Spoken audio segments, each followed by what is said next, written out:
معزز و مکرم سامعین حضرات، السلام علیکم ورحمۃ اللہ تعالی وبرکاتہ۔ الحمد للہ رب العالمین والعاقبۃ للمتقین والصلاة والسلام على اشرف الانبیاء وخاتم النبیین وعلى آلہ الطیبین الطاہرین واصحابہ الکرام اجمعین، اما بعد فاعوذ باللہ من الشیطان الرجیم، بسم اللہ الرحمن الرحیم۔ سبحان الذي أسرى بعبده ليلا من المسجد الحرام إلى المسجد الأقصى الذي باركنا حوله لنريه من آياتنا إنه هو السميع البصير۔ آمنت بالله صدق الله العظيم۔ آئیے ہم اور آپ سب سے پہلے عقیدت و احترام کے ساتھ ہم تمام مسلمانوں کے مرکز عقیدت، محور محبت، حضور رحمت عالم نور مجسم صلی اللہ تعالی علیہ وسلم کی بارگاہ مقدسہ میں ہدیہ درود پیش کریں، پڑھیں بآواز بلند، اللہم صلی علی سیدنا و مولانا محمد معدن الجود والکرم و آلہ و اصحابہ و بارک وسلم۔ ماہ رجب المرجب کا آخری عشرہ شروع ہو چکا ہے، اور اس ماہ مبارک کے ابتدا میں ہم نے کہا تھا کہ اس ماہ مبارک کو کئی نسبتیں حاصل ہے، وہیں ایک خاص اور بڑی نسبت جو ہے یہ نبی کریم علیہ الصلاۃ والسلام کی معراج مبارک سے بھی اسے حاصل ہے۔ تو اسی مناسبت سے نبی کریم علیہ الصلاۃ والسلام کے اس عظیم معجزے کا ذکر خیر کرنے کی ہم سعادت حاصل کریں۔ اللہ تبارک و تعالی نے ہر ایک نبی کو ان کے دور اور زمانے کے اعتبار سے معجزات عطا فرمائے، اور ہم اور آپ جانتے ہیں کہ ہر ایک نبی آدم علیہ السلام سے لے کر عیسیٰ روح اللہ علیہ السلام تک جو بھی آئے، ان کا ایک خاص زمانہ رہا، ایک خاص علاقہ رہا، اور ایک خاص قوم رہی، یعنی ایک قوم کے لیے بھیجے گئے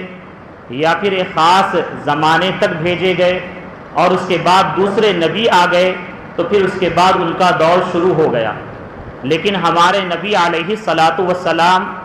آپ آخری نبی بن کر تشریف لائے، اگرچہ آپ کی ولادت طیبہ مکہ مکرمہ میں ہوئی اور قبیلہ قریش میں ہوئی، لیکن آپ صرف اسی قوم یا پھر اسی علاقے اور وطن کے لیے بھیجے نہیں گئے، بلکہ ہمارے نبی علیہ الصلاۃ والسلام ساری کائنات کے نبی بن کر بھیجے گئے، اور ساتھ ہی ساتھ آپ آخری نبی بن کر تشریف لائے۔ تو مطلب یہ ہے کہ ظاہری اعتبار سے آپ ہمارے درمیان میں تو نہ رہے،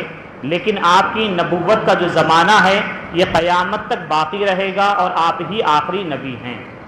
تو ظاہر سی بات ہے جب آپ آخری نبی ہے تو چونکہ امت محمدیہ یہ تمام امتوں میں سب سے آخر میں آنے والی امت ہے، اور اس کا زمانہ بہت بڑا زمانہ ہے، طویل زمانہ ہے، اور یہ امت دیگر امتوں سے زیادہ ترقی اور عروج کرنے والی امت ہوگی، اور اس کے اپنے بھی کمالات ہوں گے۔ تو ظاہر سی بات ہے اسی اعتبار سے اللہ تبارک و تعالی نے ہمارے نبی علیہ الصلاۃ والسلام کو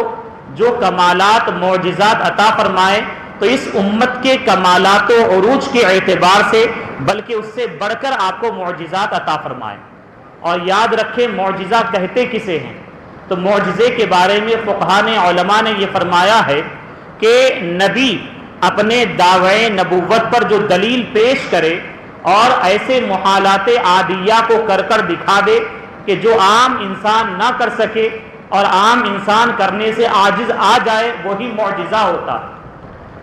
اور دوسرے انسان جو ہوتے ہیں یہ اپنے عجز اور انکساری کا اظہار کرتے ہیں وہ کام کرنے سے۔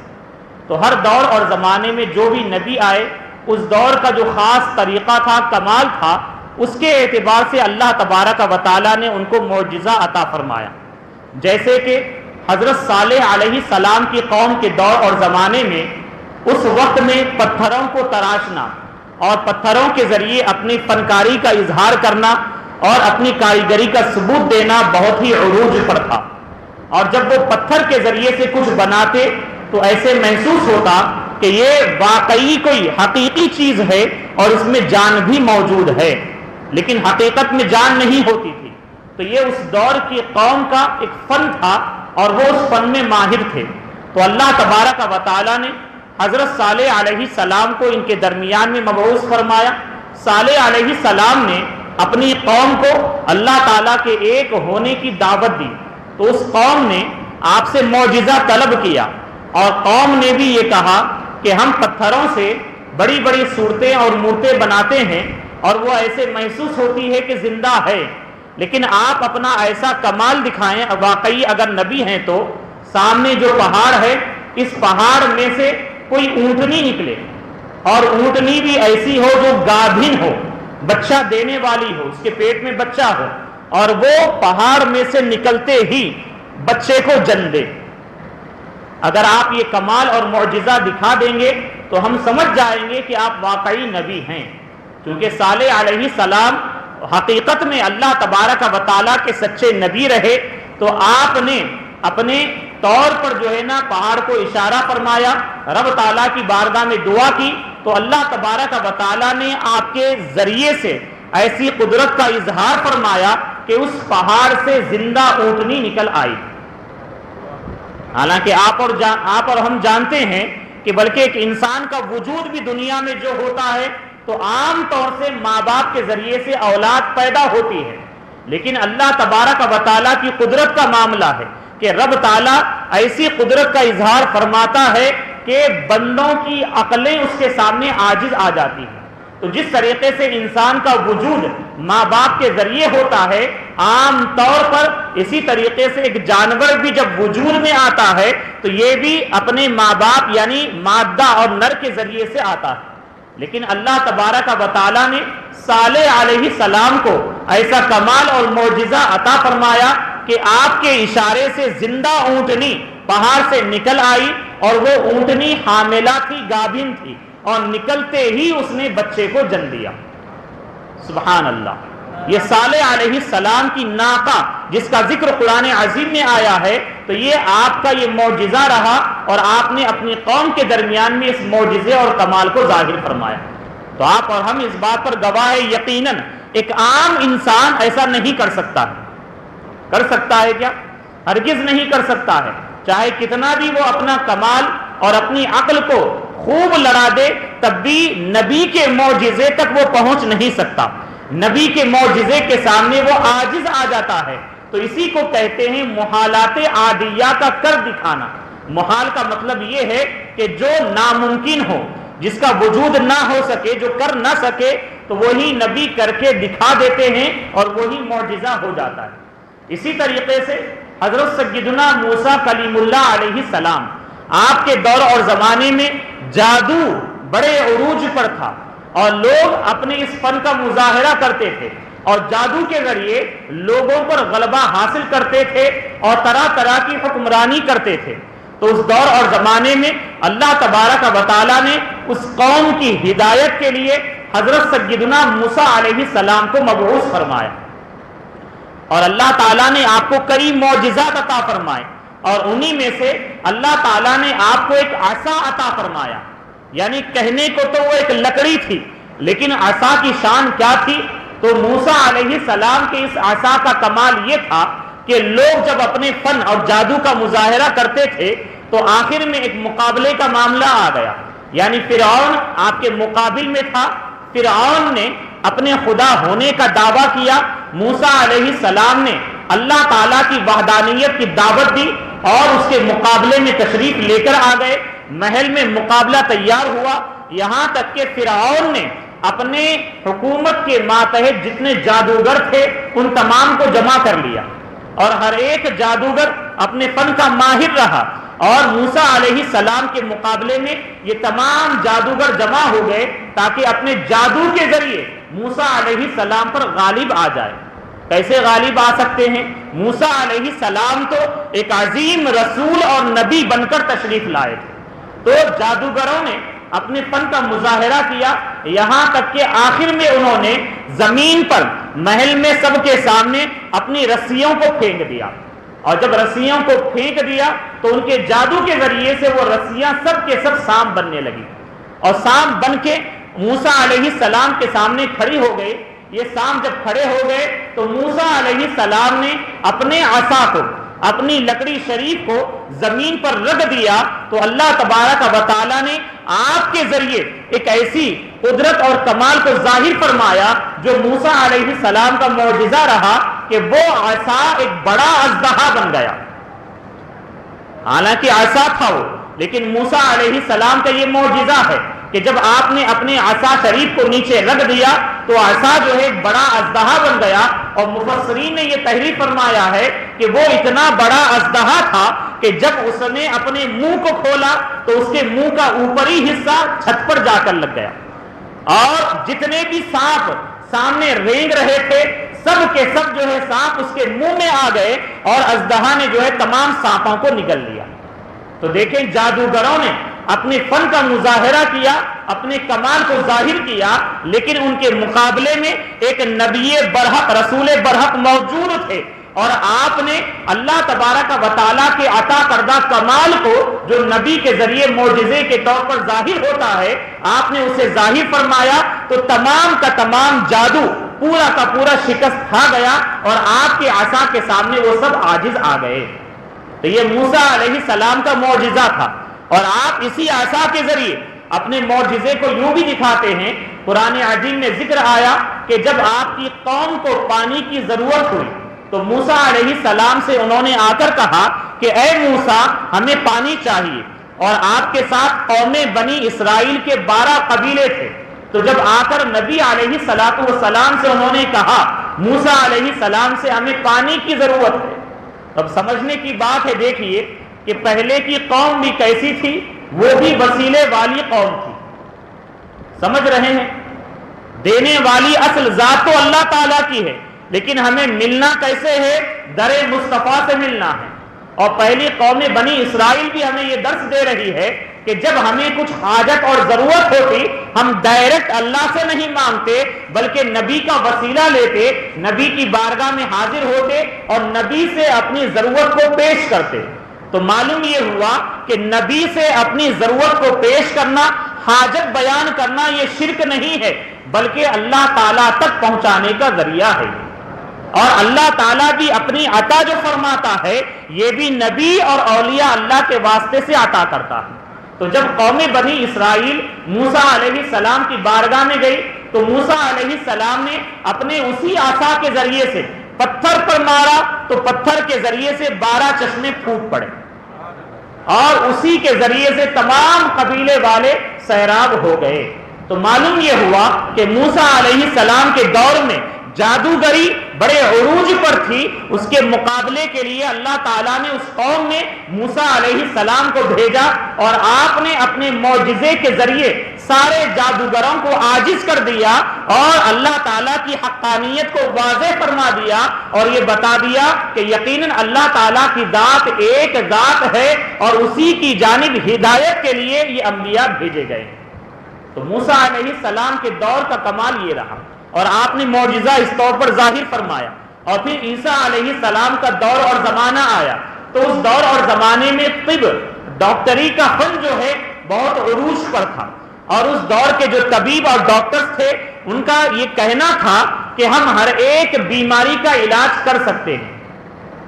انہوں نے کوششیں کی، علم حاصل کیا، محنت کی، یہاں تک کہ اس کا دعویٰ کر دیا، لیکن وہ بھی مردوں کو زندہ کرنے سے عاجز تھے، یعنی وہ طب کے معاملے میں بہت آگے بڑھ گئے تھے۔ ان کا دعویٰ تو یہ تھا کہ ہر ایک بیماری کا علاج ہمارے پاس ہے، لیکن آخر میں وہ یہ کہنے پر مجبور ہوئے کہ مردے کو ہم زندہ نہیں کر سکتے۔ اسی طریقے سے جو مادرزاد اندھا ہوتا ہے، پیدائشی جو نابینا ہوتا ہے، جس کو دکھائی نہیں دیتا، اس کو ہم بینائی نہیں دے سکتے۔ اسی طریقے سے کوڑ والا جو مرض ہوتا تھا، کوڑی ہوتا تھا، اس کا بھی وہ علاج نہیں کر سکتے تھے۔ اللہ تبارک و تعالیٰ نے ان کے درمیان میں رسول برحق، نبی برحق حضرت سیدنا عیسیٰ علیہ السلام کو مبعوث فرمایا اور ان کو یہ معجزہ عطا فرمایا کہ آپ کا معاملہ یہ تھا کہ اس قوم کے درمیان میں آپ نے اپنے معجزے کو ظاہر فرمایا۔ کیا کیا آپ نے مردے کو اللہ تعالیٰ کے حکم سے زندہ کر دیا۔ سبحان اللہ۔ اس دور میں کیا تھا فن؟ طب اور ڈاکٹری کا فن بڑے عروج پر تھا اور انہیں اس پر ناز تھا، لیکن نبی نے معجزہ ایسا کر کے دکھایا جس سے وہ قوم عاجز رہتی تھی، اور آپ نے یہ بتا دیا کہ رب تبارک و تعالیٰ چاہے تو یقیناً اپنی قدرت کا اظہار وہاں پر کر دکھاتا ہے جہاں پر عام انسان عاجز آ جاتا ہے۔ تو عیسیٰ روح اللہ علیہ السلام نے آپ نے معجزہ دکھایا، مردے کو زندہ کر دیا۔ اسی طریقے سے آپ کی بارگاہ میں کوئی مادر زاد اندھا آتا تو آپ اپنا شفا والا دست اقدس لگا دیتے تو اللہ تعالیٰ کے حکم سے اسے بینائی مل جاتی۔ اور اسی طریقے سے آپ خود یہ فرماتے ہیں، قرآن عظیم میں ذکر ہے کہ کوڑ والے مرض جب آپ کے پاس آتے تو اس پر بھی آپ اپنے دست اقدس کو پھیر دیتے تو اللہ تبارک و تعالیٰ کوڑی کو بھی شفا عطا فرما دیتے۔ تو معلوم یہ ہوا کہ جس دور اور زمانے میں نبی کو بھیجا جاتا ہے تو انہیں ایسے کمالات اور معجزات عطا کیے جاتے کہ وہ قوم وہ کر دکھانے سے عاجز رہتی ہے۔ تو معجزہ کہتے ہی اسے ہیں کہ جو عقل میں نہ آئے، عقل جہاں پر عاجز آ جائے۔ تو اب ہمارے نبی علیہ الصلاۃ والسلام کی عظمت و شان یہ ہے کہ اللہ تبارک و تعالیٰ نے آدم علیہ السلام سے لے کر عیسیٰ روح اللہ علیہ السلام تک جتنے انبیاء بھیجے اور جدا جدا طور پر الگ الگ کر کے جو انہیں معجزات عطا کیے، تمام معجزات کو اللہ تعالیٰ نے ذات مصطفیٰ میں جمع فرما دیا۔ اور صرف وہی معجزات نہیں بلکہ اللہ تعالیٰ نے اس کے علاوہ بھی اتنے کمالات اور معجزات عطا فرمائے جس میں آپ تنہا نظر آتے ہیں اور آپ سے پہلے کسی نبی کو وہ معجزہ اور کمال عطا نہ کیا گیا۔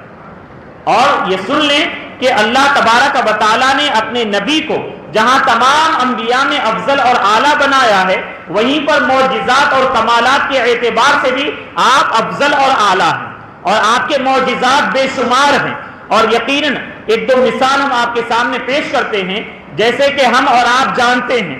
کہ درخت کا کلام کرنا، کوئی انسان اگر چاہے درخت سے لا کہہ لے وہ، تو کیا درخت کلام کرے گا، بات کرے گا؟ نہیں کر سکتا ہے۔ لیکن ہمارے نبی علیہ الصلاۃ والسلام کا یہ معجزہ ہے کہ آپ کے سامنے کسی نے یہ کہا کہ اگر آپ واقعی نبی ہیں تو سامنے جو درخت ہے وہ آپ کی گواہی دے،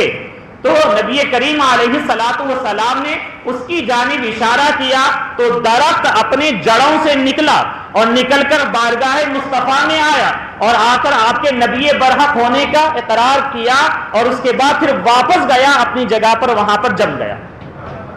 تو ہمارے نبی علیہ الصلاۃ والسلام کا یہ معجزہ ہے کہ عام انسان یہ کر نہیں سکتا ہے۔ اور اس کے علاوہ جانور کو کلام کروانا، بات کروانا یا جانور کی بولی سمجھنا ایک عام انسان کے بس کی بات نہیں ہے، لیکن نبی علیہ الصلاۃ والسلام کا معجزہ یہ ہے کہ جانور بھی آپ کی بارگاہ میں اپنے دکھڑے کو سنایا کرتے تھے، اپنی شکایت پیش کیا کرتے تھے، اور نبی علیہ الصلاۃ والسلام ان کے دل کے درد کا مداوا بھی کیا کرتے تھے آپ۔ اور اسی طریقے سے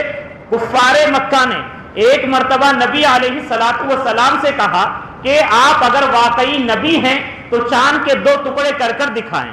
آپ اور ہم جانتے ہیں ایک عام انسان، آج سائنس بڑی ترقی کر لی ہے اور ترقی کرنے کے بعد خلاؤں پر پہنچ گئی ہے، اور یہاں تک کہ وہ چاند پر کمندیں بھی ڈال دی ہے، اور سیٹلائٹ کے ذریعے سے خلاؤں پر کیا ہوتا ہے اور کیا کچھ ہونے والا ہے، یہ تمام تر سائنسی ترقی کے اعتبار سے وہ آگے بڑھ گئے۔ لیکن آپ دیکھیں کہ ہمارے نبی علیہ الصلاۃ والسلام کی عظمت و شان یہ ہے کہ جب کفار مکہ نے آپ سے کہا کہ آپ نبی برحق ہیں تو آپ چاند کے 2 ٹکڑے کر کے دکھائیں، تو ہمارے نبی علیہ الصلوۃ والسلام نے چاند کی جانب اشارہ کیا تو چاند 2 ٹکڑے ہو گیا، حدیث صحیح میں آیا ہے۔ اور جو مکے میں موجود تھے انہوں نے بھی اس بات کی گواہی دی کہ ہاں ہم نے چاند کے 2 ٹکڑے ہوتے ہوئے دیکھا ہے، اور اسی طریقے سے جو مکہ شریف کے باہر تھے انہوں نے بھی اس بات کا اقرار کیا۔ تو یہ کیا ہے؟ یہ بھی نبی کا معجزہ ہے جو عام انسان کر نہیں سکتا ہے۔ اسی طریقے سے ہم اور آپ جانتے ہیں کہ نبی کریم علیہ الصلوۃ والسلام نے ڈوبے ہوئے سورج کو پلٹا دیا، تو یہ بھی ہمارے نبی کا معجزہ ہے۔ تو اسی طریقے سے مقدس کلام قرآن عظیم یہ بھی ہمارے نبی کا سب سے بڑا اور عظیم معجزہ ہے، قرآن عظیم۔ اور یہ ایسا عظیم معجزہ ہے کہ کل بھی غیروں کے لیے چیلنج تھا کہ اگر تم میں دم خم ہے تو تم اس کے مقابلے میں کوئی آیت اس جیسی لے کر آ کر بتاؤ، تو اس دور سے لے کر آج تک اور قیامت تک جتنے آئیں گے اس کا مقابلہ کر نہیں سکتے ہیں۔ تو قیامت تک کے لیے قرآن عظیم یہ زندہ معجزہ ہے، اور یقیناً دوسروں کے لیے یہ چیلنج ہے۔ اور قرآن عظیم کے بعد علماء نے یہ فرمایا ہے کہ جو سب سے بڑا معجزہ ہے وہ معراج مصطفیٰ کا معجزہ ہے۔ ہمارے نبی علیہ الصلوۃ والسلام کی معراج شریف یہ ایک معجزہ ہے، اور ہم یہ کہتے ہیں، یہ کہنے کو تو ایک معجزہ ہے لیکن اس میں ہزاروں معجزات پوشیدہ ہیں۔ اب آپ دیکھیں اللہ تبارک و تعالیٰ نے جو ہمارے نبی علیہ الصلوۃ والسلام کو عظمت و شان عطا فرمائی، یہ کسی اور کو حاصل نہ ہوئی۔ معراج شریف کیا ہے؟ تو مختصر الفاظ میں آپ یہ جان لیں اور سمجھ لیں کہ اللہ تبارک و تعالیٰ نے رات کے ایک مختصر سے حصے میں مسجد حرام سے مسجد اقصی اپنے حبیب پاک علیہ الصلوۃ والسلام کو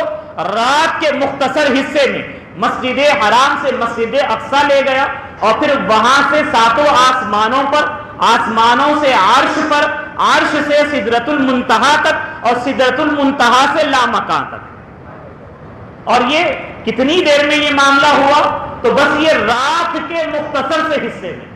اور لامکان پر گئے، اور جانے کے بعد اللہ تبارک و تعالیٰ نے اپنے حبیب کو اس فانی دنیا میں ماتھے کی آنکھوں سے اپنا دیدار کروایا۔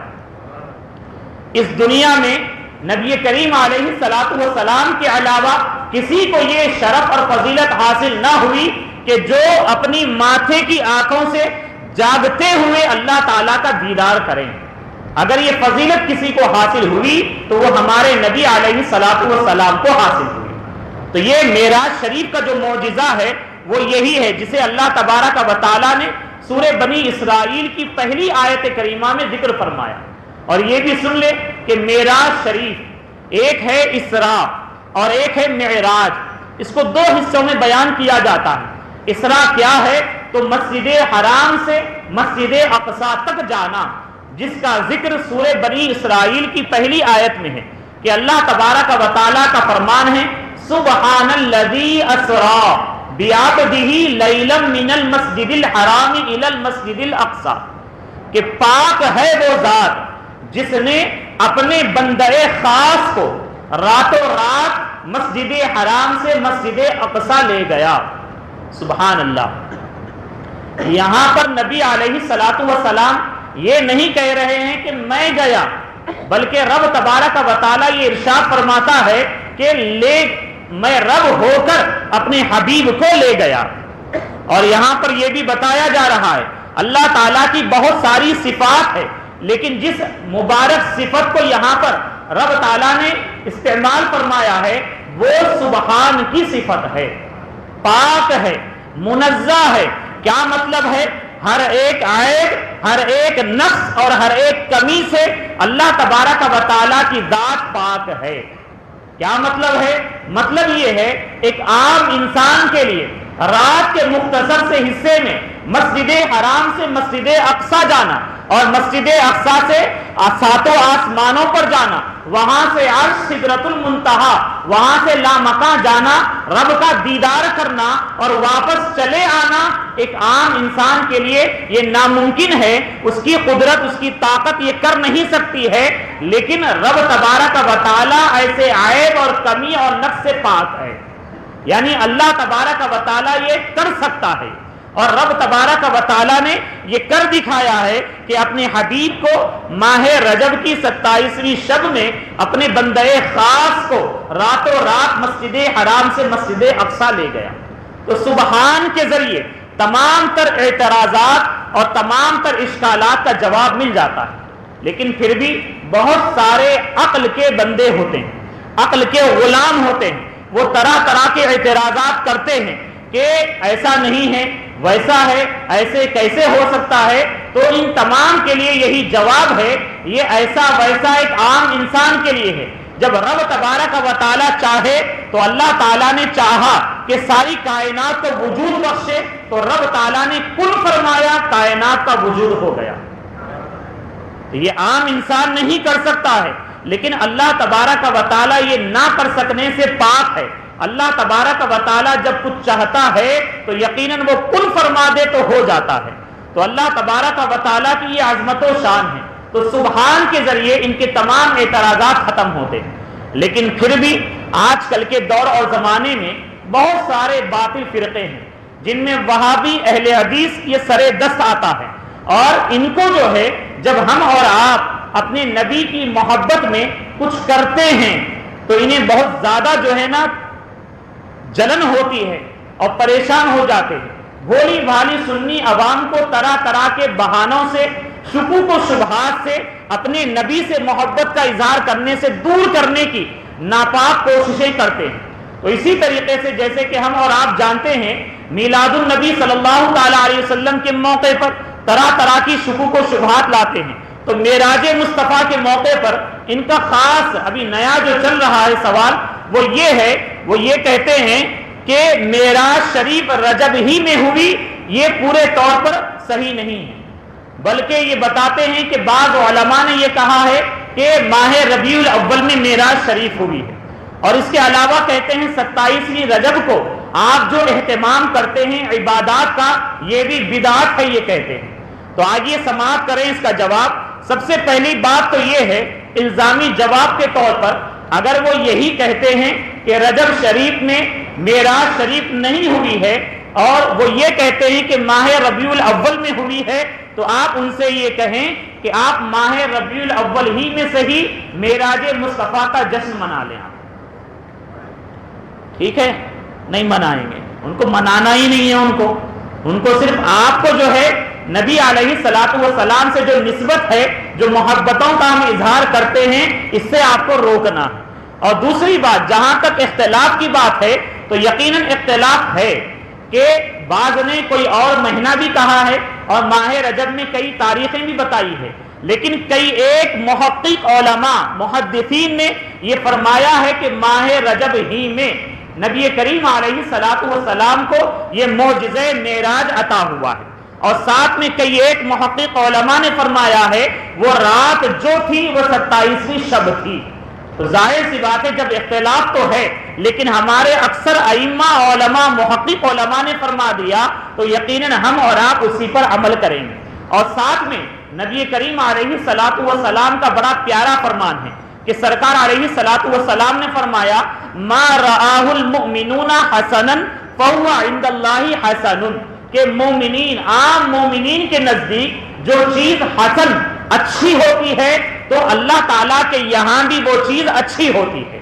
کہ جب تمام مومنین نے اور صدیوں سے تمام علماء اور ائمہ نے اس بات کا اتفاق کیا تو یقیناً اللہ تبارک و تعالیٰ بھی اسے پسند فرماتا ہے۔ تو معلوم یہ ہوا ہمارا اور آپ کا اس رات میں 27ویں شب میں اجتماع کرنا اور معراج مصطفیٰ کے نام پر اہتمام کرنا یقیناً جائز اور درست ہے۔ اب ایک خاص پریشانی تکلیف جو ہوتی ہے ہمارے اجتماع سے ہوتی ہے کہ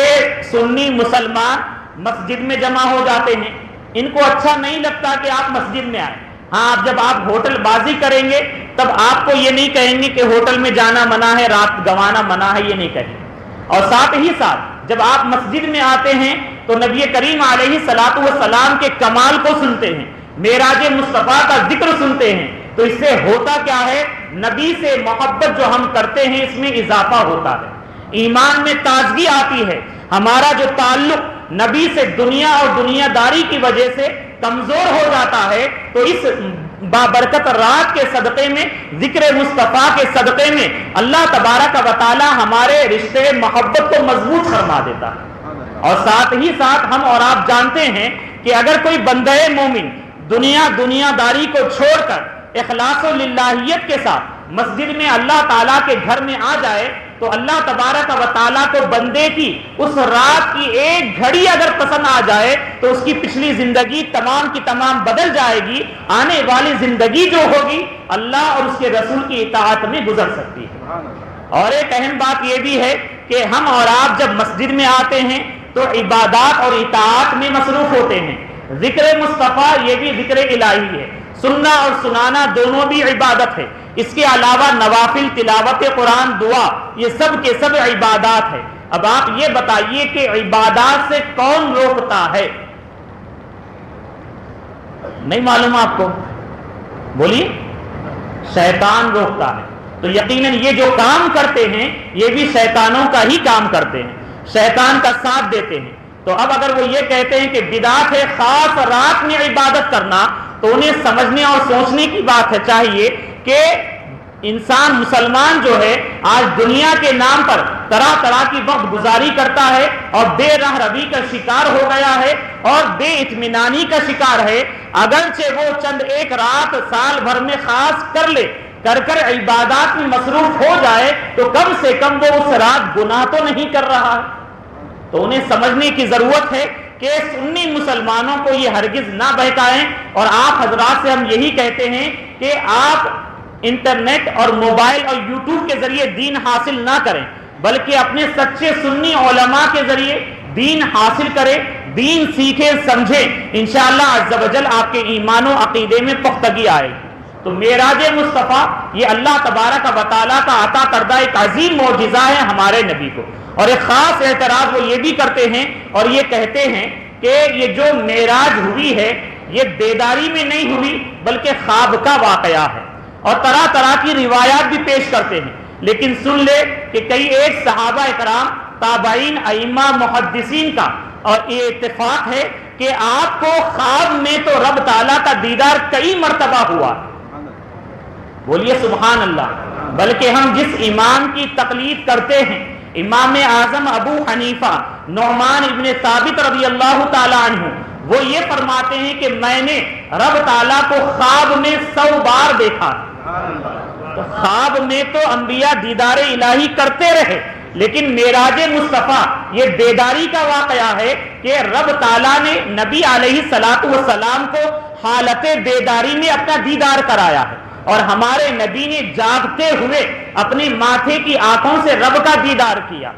اور یہی وجہ ہے اتنے اہتمام کے ساتھ قرآن عظیم میں بھی یہ معراج کا ذکر ہے، سورہ بنی اسرائیل میں بھی ہے، اور ساتھ میں سورہ نجم میں بھی اس کا ذکر آیا ہے، اور کئی مشہور احادیث متواترہ میں بھی معراج مصطفیٰ کا ذکر آیا ہے، اور ساتھ میں خبر احاد میں بھی معراج مصطفیٰ کا ذکر آیا ہے۔ اگر واقعی صرف اور صرف خواب ہی کا معاملہ ہوتا تو جو کفار تھے وہ نہیں جھٹلاتے ہو۔ جیسے کہ اگر آپ صبح اٹھ جائیں، اٹھ کر آ کے اپنے ساتھی سے کہیں کہ بھائی میں کل رات میں عمرہ کر کے آ گیا، وہ یہ کہیں گے کہ ایسے کیسے گئے بھی اور آ گئے؟ تو وہ یہ کہتے نہیں، حقیقت میں نہیں گیا تھا، خواب میں گیا تھا۔ تو آپ بولیں گے بہت اچھی بات ہے، آپ اعتراض کریں گے اس پہ کیسے ہو سکتا ہے؟ یہ نہیں کریں گے آپ، کیوں؟ اس لیے کہ خواب کا واقعہ ہے، ہو سکتا ہے، بہت کچھ ہو سکتا ہے خواب میں۔ تو اگر خواب ہی کا واقعہ ہوتا، جیسے کہ ہمارے نبی علیہ الصلوۃ والسلام معراج سے واپس تشریف لائے اور صبح آپ نے بیان کیا مکہ والوں کے سامنے، تو کئی ایک جو تھے کفار نے تو انکار کیا، اور کچھ ایسے جو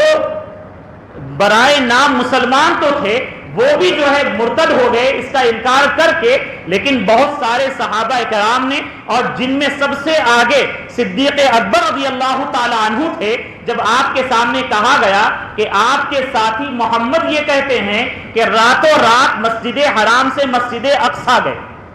اور اس دور میں یہ کتنی مسافت تھی، تو تیز رفتار اونٹنی کے ذریعے کوئی مسجد حرام سے مسجد اقصیٰ جائے تو کم سے کم 40 دن جانے میں اور 40 دن واپس آنے میں لگتے تھے۔